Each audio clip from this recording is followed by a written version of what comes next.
Hi, I'm Josanne Wright Calendar, the author of the Happy Little Garbage Truck picture book and educational program. And today, we were going to go into visual schedules, but I attended a seminar some time ago. It was a lunch and learn um, that was put on by Inclusion Matters.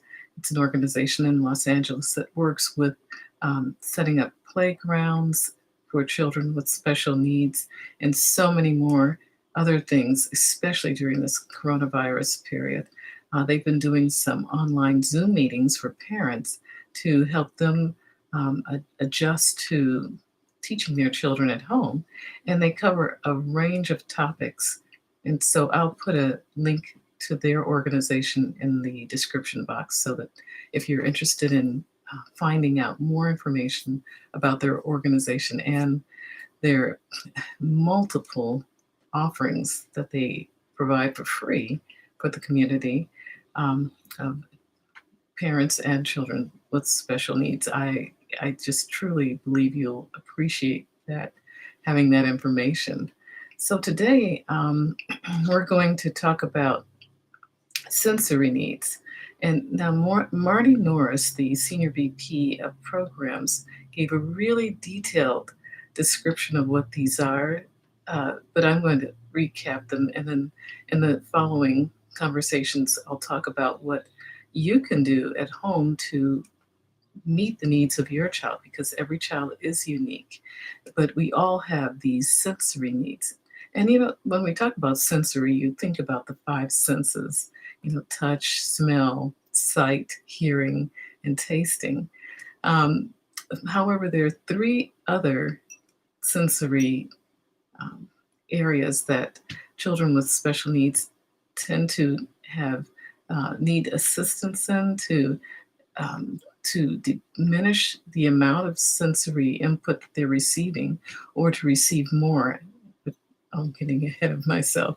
But first of all, when you think about the sensory stimulus cycle, it's when we receive a stimulus from one of these senses.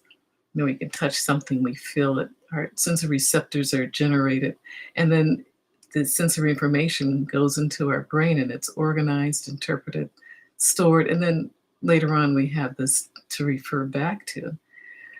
Well, the three areas where children with special needs need more emphasis on to make their learning experience more effective.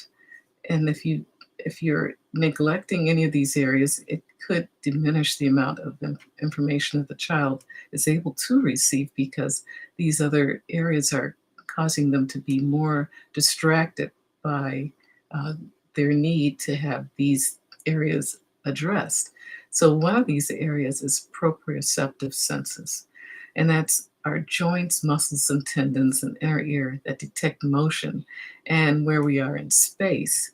And the range of sensory needs in this area could be a child who constantly needs to touch themselves or others, or pushes too hard, or may even be avoidant on the other side.